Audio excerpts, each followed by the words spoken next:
সকালের ব্রেকফাস্ট নিয়ে হাজির হয়ে গেলাম, রুটি আর আলুর তরকারি। এই গরমের মধ্যে না এটাই একেবারে বেস্ট।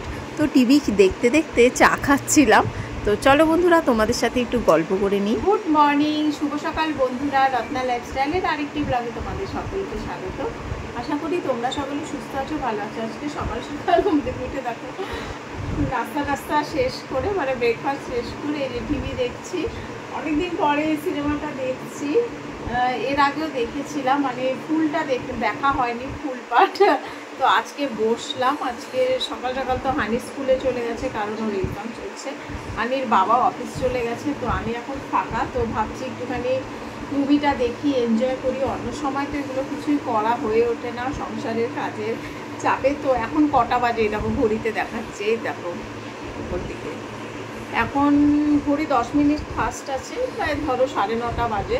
তো এখন একটু মুভি টুভি দেখবো, দিয়ে তারপরে রান্নাবাড়ি ঘরের কাজকর্ম করব। এখন একটু দেখে নিই, কারণ সকাল সকাল এত কাজ করতে একদমই ভালো লাগছে না। আর হ্যাঁ, আজকে আরেক জায়গায় যাওয়ার কথা আছে, একটা জায়গায়। তো সেটা তো তোমরা থাম্বনেল দেখে বুঝেই গেছো, আমি দিয়েছি। তো চলো ভিডিওটা দেখতে থাকো, আর অবশ্যই আমার সাথে। বাইরেটা দেখি কতটা রোদ উঠেছে। ওরে বাপরে বাপ, দেখো তোমাদেরকে দেখাই কতটা রোদ উঠেছে। এই দেখো পুরো ঝা চকচকে রোদ। বাবা, রোদে সব সাদা হয়ে গেছে। জামা কাপড়গুলো ধোবো একটা একটা করে। গতকালও ধুয়ে দিয়েছিলাম, আজকেও ধুতে হবে, কারণ এই যে কারেন্টের সমস্যাটা হয়ে যায় না, সেজন্য। আর আজকে একটু তাড়াতাড়ি রান্নাবাড়ি করবো। হানির এক্সামটা একটু তাড়াতাড়ি শেষ হয়ে যাবে আজকে, মানে 2টোর মধ্যে চলে আসবে। তো চলো আজকে দেখি কি রান্না করি। একদম ফ্রিজ তো ভর্তি, মাছে ভর্তি। মাছ নিয়ে এসেছিল হানির বাবা।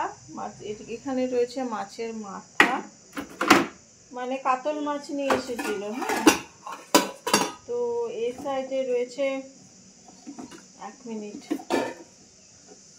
অনেক মাছ রয়েছে। দেখো অনেক মাছ। কি মাছ রান্না করব সেটাই ভাবছি, তোমাদেরকে দেখাচ্ছি, দাঁড়াও। এটা হলো কাতল মাছ, গতকাল আমি একদম ধুয়ে টুয়ে পরিষ্কার করে রেখেছিলাম। আর এটা নিয়ে এসেছে ছোট ছোট ট্যাংরা মাছ। অনেক দিন পরে এই ট্যাংরা মাছ পেলাম। এইবার তো ওয়েস্ট বেঙ্গলে গিয়েও ট্যাংরা মাছ খাওয়া হয়নি। তো একটুখানি নর্মাল টেম্পারেচারে আসুক, তারপরে কাটাকাটি করব, কারণ এখন একটু শক্ত হয়ে আছে। পরে ট্যাংরা মাছ রান্না করছি। ফিশটা আটকে দিই, ফিশটা আটকাতে ভুলে গেছি। চলো, এই কাটাটাই ঝামেলা। মানে মাছ কাটতে গিয়ে একেবারে অবস্থা খারাপ হয়ে যায়, অনেকটা সময় নিয়ে কাটতে হয়। এজন্য আগে জামা কাপড়গুলো ধুতে দিয়ে দিই, কারণ আবার কারেন্ট চলে যেতে পারে। তারপরে ধীরে সুস্থে মাছ কাটি, কি তাই না? মেশিনটা চালিয়ে দিলাম, নাহলে না অনেক সমস্যা হয়ে যায়। একবার ভেবেছিলাম কি ওয়াশিং মেশিনটা চেঞ্জ করে অন্যরকম ওয়াশিং মেশিন নেব, কারণ এই ওয়াশিং মেশিনটা না টেনে টেনে তোলা হ্যান ত্যান অনেক ঝামেলা আছে। কিন্তু হানির বাবা বলছে, দেখো আমাদের ট্রান্সফারে চাকরি, যদি একবার মেশিন ভাঙে নিতে গিয়ে, তাহলে কিন্তু গেল। তো এটাই রেখে দিলাম, এটাই থাক, পরে দেখা যাবে। তো চলো জামা কাপড়গুলো ধুতে থাক, ততক্ষণে আমি কি করব, ততক্ষণে আমি একটুখানি আমার পাওয়ার ব্যাংকটাতে চার্জ দিই। পাওয়ার ব্যাংকটা না কালকের থেকে আমি খুঁজে খুঁজে পাগল হয়ে যাচ্ছি। আমার মেয়ে যে কোথায় রেখেছে আমি খুঁজেই পাচ্ছি না, কোথায় যে রেখেছে পাওয়ার। তো চলো মাছগুলো এক এক করে ভেজে নিই। আজকে না আমি একটুখানি কড়া করেই মাছটা ভাজবো, কারণ গরমের মধ্যে না একদম নরম মাছ ভাজা খেতে একদমই ভালো লাগে না, মানে মাছের ঝোল। তো একটুখানি কড়া করে ভেজেই মাছটা রান্না করছি। আমার হাজব্যান্ড আবার কড়া করে মাছ ভাজাটাই বেশি পছন্দ করে। কড়া বলতে আমি একদম খটখটে শক্ত যেই কড়া সেটা বলিনি। তো দেখো মাছ ভাজা হয়ে গেছে। মাছটা ভাজলাম আজকে না ঝিঙে দিয়ে আর আলু দিয়ে পাতলা করে মাছের ঝোলটা করব। এই গরমে বেশি কিছু রান্না করতে ভালোই লাগছে না। ঝিঙেটা, ও ঝিঙেটা মনে হয় কালকে করে ফেলেছি, মনেই নেই। 1 মিনিট একবার চেক করে নিই, ভুলেও যাচ্ছি আজকাল। নাহলে আলু দিয়ে করি পাতলা করে মাছের ঝোল, বিয়েটা কালকে করে ফেলেছি, এখন মনে পড়ছে। এই গরমে না কাঁচকলা দিয়ে মাছের ঝোল খেতে কিন্তু খুব ভালো লাগে। আসলে কাঁচকলা দিয়ে যদি পাতলা মাছের ঝোলটা করা যায় তাহলেই বেশি ভালো লাগে, কারণ রিচ এই গরমে করব না। কদিন আগে লুটু লেগে একেবারে পেট খারাপ হয়ে সবার অবস্থায় খারাপ ছিল। তো দেখো কাঁচকলা দিয়ে পাতলা মাছের ঝোল রেডি। এরকম পাতলা মাছের ঝোল খেতে ভীষণ ভালো লাগে গরমে। আমার তো কাঁচা কলার টেস্টটা ভীষণ ভালো লাগে। তো চলো, মাছের ঝোল হয়ে গেছে, আমি এখন নামিয়ে নেব। এর কিছুক্ষণ পরে আমি ছোট মাছের চচ্চড়িটা বানাবো, সেটা আর ভিডিও করে তোমাদেরকে দেখাচ্ছি না। চলো বন্ধুরা, আমার রান্নাবাড়ি কমপ্লিট।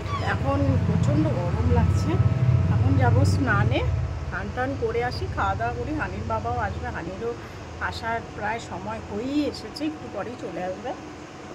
তো আর কথা বলতে ভালো লাগছে না, এখন খাওয়া দাওয়া করি, একটু রেস্ট নিই, আবার বিকেলবেলা ফিরে আসছি, তোমরা আমার সাথে থাকো। আজকে হানির বাবার একটু তাড়াতাড়ি ছুটি হয়ে গিয়েছিল, তাই বেরিয়ে পড়লাম হানির জন্য সাইকেল কিনতে যাব বলে। তো চলো, দেখো রাস্তা কিন্তু এই গরমের জন্য অনেকটাই ফাঁকা, আগে কিন্তু অনেক জমজমাট ছিল।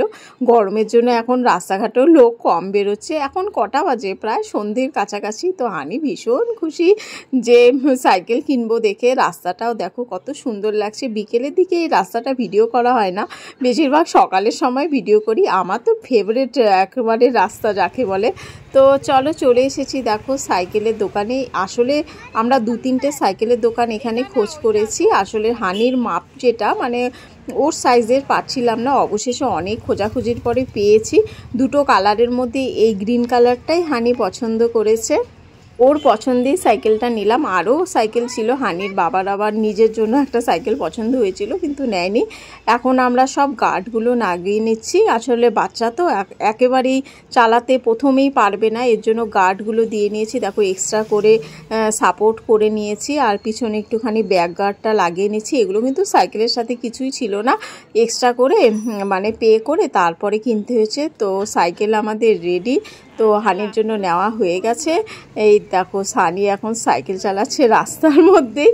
তো হানিকে একটুখানি চালিয়ে দিয়ে নিই, তারপরে আবার বাড়ি ফিরে যাব। ও তো ভীষণ খুশি। তো সাইকেল নিয়ে যাওয়ার জন্য আমাদের আবার অটো বুক করতে হয়েছে। তো দেখো বাড়ি ফিরে এসেছি, সাইকেলটা রেখে দিয়েছি বারান্দায়। চলো, হানির সাইকেলটা কেনা হলো ফাইনালি। বাপরে বাপ, রাস্তাটা জ্যাম ছিল না, তো আমরা গেলাম স্কুটি করে, কিন্তু আসার সময় এসেছি এসে করে কী বলে ওটাকে ভুলেও যাই, অটো করে এসেছি। তো অটোর মধ্যে সাইকেল তুলে দিয়েছিল ওর হানির বাবা, তারপরে আমরা আগে চলে এসেছি, হানির বাবা পিছিয়ে এসেছি। তো বন্ধুরা, আজকের ভিডিওটা কেমন লাগলো অবশ্যই কমেন্টস করে জানিও, আর যারা আমার চ্যানেলটা নতুন হয়েছে সাবস্ক্রাইব করে পাশে থাকবে। আবার দেখা হয় নেক্সট ব্লগে। তোমরা সকলে সুস্থ থাকো, টাটা।